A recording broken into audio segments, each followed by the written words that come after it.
Boutique bijoux d'or Mossi Elengi. Boutique bijoux d'or Mossi. Voilà, couleur riche. Boutique bijoux d'or Mossi. Boss, voilà, couleur riche. Boutique bijoux d'or. Boutique bijoux d'or Mossi Elengi.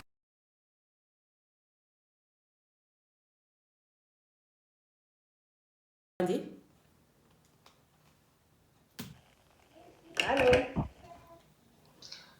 Oui, allô, maman, bonjour. Oui, bonjour, maman. Non, maman, comme la maman mamie, hein? Oui, maman, mamie, bonjour. Bonjour, maman, nangai. On va partir à Irlande, hein? Oui, maman. En fait, moi qui s'est renseigné pour dans ce qui chasse la mois à juillet. Oui. Donc, il s'est renseigné pour la maison des passages na moni na internet, ya moni na moni numéro na bino. Puis que benga na s'est renseigné na eza na matongi wana. On a pe tout que na ba famille pene wana, na mona ki vous ala mie ezala pene na ba famille hein. Donc ba na otala mission tout le temps.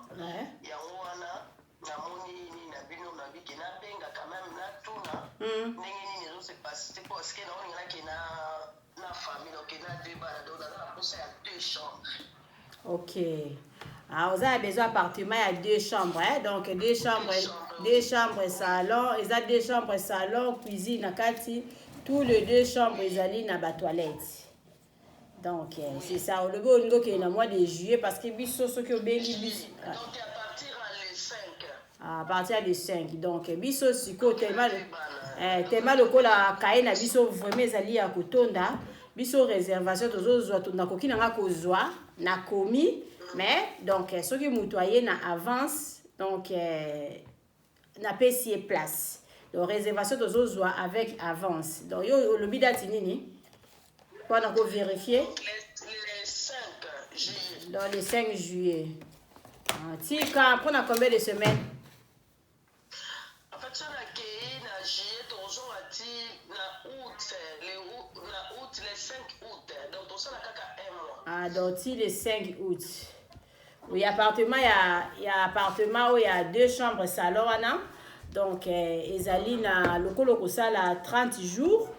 Donc na 30 jours wana donc on est to futi sa yo 60, to futi sa yo 60 te, to futi sa yo 50 € par jour. Donc ce qu'il faut maman bijou à beta machine na beta donc 50 fois 30 et puis la PCO total. D'accord. Yeah. Donc c'est quoi en France ça maman na vous allez combien après? Donc normalement au Covid on peut s'attendre qu'on peut si la moitié, il faut payer moins un quart. Un quart ya mbongo na yo ekobima. Donc ce qui est bimi 1000 au lieu on peut ça mata mususu 500. Non on peut ça 500, on peut ça 250. D'accord. Là on peut si moi 250 on avance. Ouais. Quartier côté wana eza nini parce que dans ozala bana pour ebima togeza la chocho et puis na bakuluna est-ce que côté à place là tes allées là sur maison de passage des allées est-ce que ça c'est comme pour ya malamu ko ko assurer ngai est-ce que ma ezali bodoka ki mikolo mama eza kozala la problème ba ko eza kozala problème donc nous soit là quand même na yeba pour assurer ngai loko ni ko assurer ngai ko ozala ki atona za pisa la kimia bisika na komi. Oui, nga vraiment la koki ko assurer yo eza vraiment avenir moko ya calme malgré eza la matonge mais avenir vraiment eza calme donc donc biso kuna na matonge na yebi ko yebi biso za na bakaba bakuluna te kuluna na zone ya na nini ya quartier ya matonge en tout cas kuluna eza te eza vraiment sécurité et puis ndako na biso eza na portail toza la sentinelle donc sécurité vraiment eza assuré côté wana vraiment na assuré yo côté ya mai na biso eza bien donc mai et qui sont qui est pas ba voisin qui est partout tout ça là toujours quand la maille et puis même chose qui est courant la biso ezalaka bien toza na 3 lignes ce qui peut courant donc ouais qui vraiment en panne général mais biso tozalaka toujours na courant pour toza na groupe na biso Ouais. Voilà vraiment esalinga malamu na sepeli mingi mama na ngai. Vraiment bon pe na ozapenza assurer pe na ba condition na tuni pe o répondre ngango malamu yango vraiment na zakoluka. Bana bakosepela bana bakozala vraiment à l'aise parce que na simeza munene bakoki na bango vraiment ko oui simeza espace bakobeta na bango pe moi bale na bango donc bana bakozala à l'aise. Ça c'est bien. Comme ça fait première fois ya o moni ke na ki komitumbisa manga bi kota matongi ozala vraiment ndenge nini.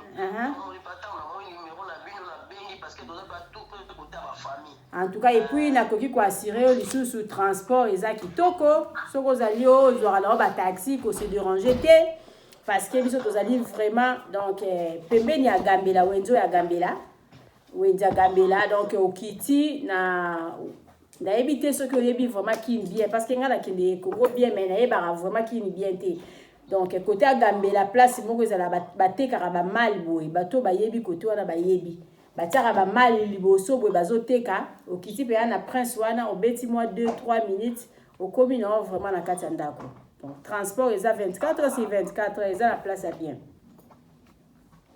Voilà vraiment la sepeli maman en tout cas on a pas la posa nango solo ma esike kozala ko biki maman on a pas na place te en tout cas on a pas la posa nango vraiment donc à partir à juillet maman ba place eza nango eza ba tususu ba réserver na bango kaka ya munoko ba pesi à quantité siko so muto pesi à quantité donc muto ayena à compte biso to kozwa à compte.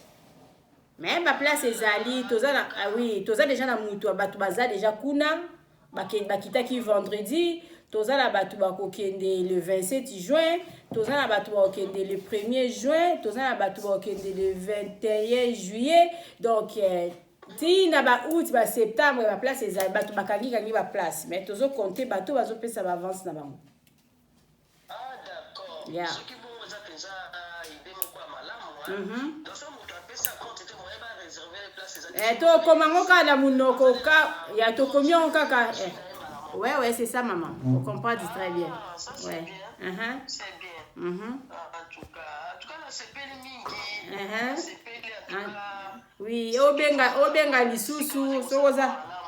Loko so taliango na 6 mois ba kala mingi pété vidéo lango vraiment ba ça la vidéo parce que ndako ezana le chantier ezana ba partie mususu esili ba partie mususu esilité mais ba chambre oyo nga nazo logo tozo tito tiango penza ke oui bato ba kende kolala bato ba kozala jamais dessus parce que ça vraiment na ba condition nyo surtout ya malamu. Donc mais avec le temps pour mon vidéo parce que avec le temps pe to ça la restaurant la kati moi boutique na kati eza vraiment na nuna ya musala ezo salama. En tout cas on a fait ça pas malamu yanga batinga lazali chargé à publicité ya maison de passage yango mukolo na ngazana na Londres ngana zana ngaka pona kosalela publicité maman. D'accord. Donc kolo wa fa na Londres. Kolo na ngazana na Londres ma belle. D'accord ma bijou. En tout cas la sepeli mingi, la sepeli vraiment. Donc ndenge za wana j'ai vraiment nazo compter pour la place na ngana bana. Problème c'est vraiment esalinga malamu. Vraiment là on quand même ça fait longtemps na kina pe kinikala ça fait vraiment longtemps. Donc quand même la visiter et puis na bana pe ba mona pe Congo. Toza na batu to na des familles bazakuna déjà bazakuna bazala bango bien. Donc Gérard na ngaza ya jeune et puis na bosani ko yebisa maman toza pe na voiture na biso dans jour limite ya tamso ngo betisa bala moi tout oza besoin ko louer voiture ezali o louer ka voiture et pas na biso basali so ba course. C'est bien. C'est pour lingo kende Congo. Soki po lingo kende Congo oza na besoin ke baya kozwa yo oza na mutu te okoki olala pe pa na biso contacter biso opesi biso mbongo chauffeur na biso ya zwi yo na aéroport ake kotika oti na appartement. Sikoyo course ya aéroport mpona kokende kozwa ezali na $50 parce que biso tozofuta chauffeur donc $50 wana ezali nyonso tu na kati na essence na kofuta chauffeur nyonso tu na kati wana. D'accord. Sikoyo soki ekomi ke oko ozala besoin bata koluwe yango chaque jour wana banopesa biso $30 essence ya yo parce que yo moko oyebi batrajet nini oyo yo kosala. Chauffeur akoyebisa alobi mama place tozokende bo faut totia mwa carburant ya 15 otie carburant na place tozokende bo faut totia plein wana eza su makambo ya donc ya makambo na biso te. Etali yo moko kaka yo pesi biso ka 30 parce que biso ne totofuta chauffeur. Yo tia kaka essence na o place nyonso tu olingi emema yo ememi yo. Ah d'accord, ouais. D'accord. Mais ça peut aider vraiment ya malamu bosali que botie susu pe quand même voiture pe wana eloko ya malamu ya wana. Na sepeli peza mingi mama na ngomoni pe na bamboka wana tozala pe vraiment nini assurer peza te pona ba famille famille on bikete na kwa kozwa yo mona pe moi contre état. Mais so déjà voiture eza na place wana sur place. Osala moi course moko bobo matimba la moko en tout cas eza vraiment bozongi we. Ouais. Et puis na makambo kozwa ba mituka mususu assurance ezate okozwa boye na makambo tozomona ka nikolo na bakati ya internet on ba levaki mutu na kati ye koleki uzi taxi normal ezo kande baza na bango batu mabe ouais. Ba biloko nyonso lezo compter vraiment. Comme ça comme bilo boza na mutuka na bino vraiment na kati ya place yango en tout cas c'est le moko ya malamu polanga. Na sepeli jusqu'au leka lisusu. En tout cas comme peza kimia ezio balaboke etiki yo oza na vraiment à l'aise. Nga mpe nasepeli mama olobi mama nani mama mami zongelanga lisusu oyo akoreserve place na yo nga nakomi na nga kaka mais soki otindi mo à compte comme ça tokangeli yo place. Bana bazala jamais de si eza climatisé o malili o de o ngungi ezala raté o mulunge kuna mulunge ezate parce que ba chambre tout salon eza climatisé chambre eza climatisé. D'accord maman na sepeli mingi na sepeli vraiment ne opesinga vraiment makambo so peza kitoko ndenge na lingela ke vraiment ya ngwana donc na moni ke nyonso vraiment ne naza ko lingela ndenge peza na lingeli bongo. En tout cas merci maman. C'est merci vraiment.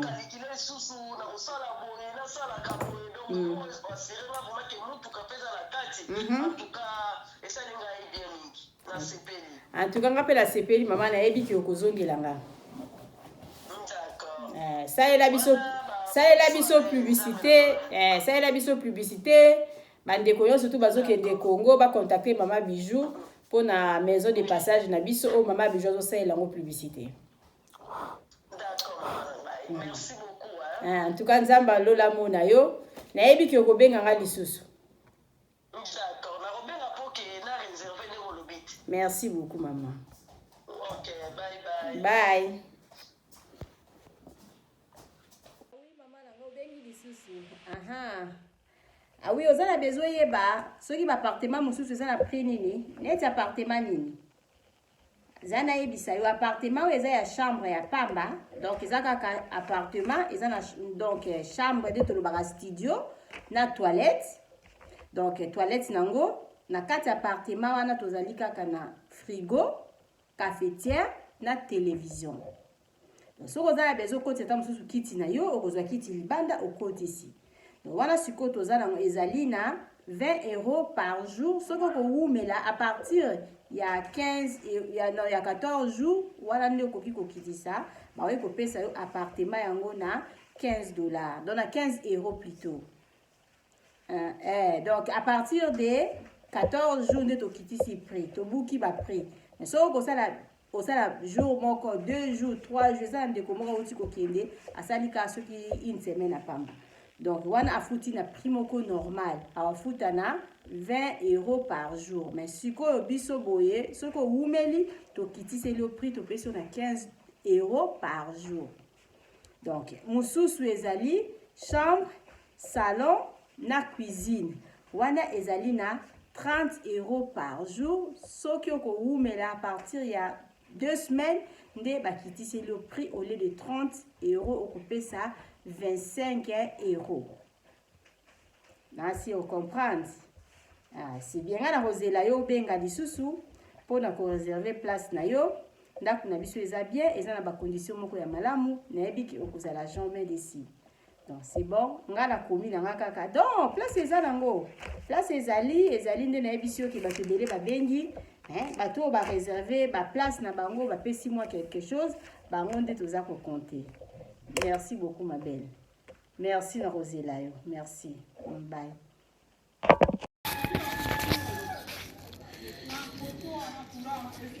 Salut, j'espère que vous allez bien. En fait, c'est plus pour le diaspora. C'est donc qui veulent passer leur séjour ici à Kinshasa. Alors pour tous vos déplacements, il y a une voiture à louer qui est là, marque Hyundai. La voiture elle est confortable, donc climatisée et tout. Donc la voiture répond vraiment aux normes. Alors pour tout contact, veuillez contacter Bidor TV au numéro qui suit, plus 49 17 85 52 23 11. Donc je réponds pour une meilleure compréhension. Plus 49 17 85 52 23 11. Donc la voiture elle est là, marque Hyundai. Donc voilà. Donc ici nous sommes à Kinshasa. Donc pour tous les diasporas, pendant tous vos séjours à Kinshasa, voilà la voiture elle est là pour vos déplacements et tout. Donc partout où vous voulez y aller, la voiture elle est là. Donc vraiment, veuillez contacter Bidor TV et vous ne serez pas déçus. Merci et bye. Oui, botali vidéo na biso ya publicité, voiture na biso eza na Congo, mutolingo kende na yo Congo, contactez Bidor TV na voiture oyo tu komona okozala jamais déçu parce que Mama Bijou d'Or alobi eza po na biso ba diaspora. Mama Bijou d'Or naza na besoin ya ba partenaire. Yo partenaire place aux alliés, contactez Mama Bijou d'Or. Mama Bijou d'Or a besoin de micro, Mama Bijou d'Or a besoin de ordinateur. Vous sepela na musala nanga soko lingi au soutenir Mama Bijou d'Or na musala na ye numéro nanga ezawana. Merci.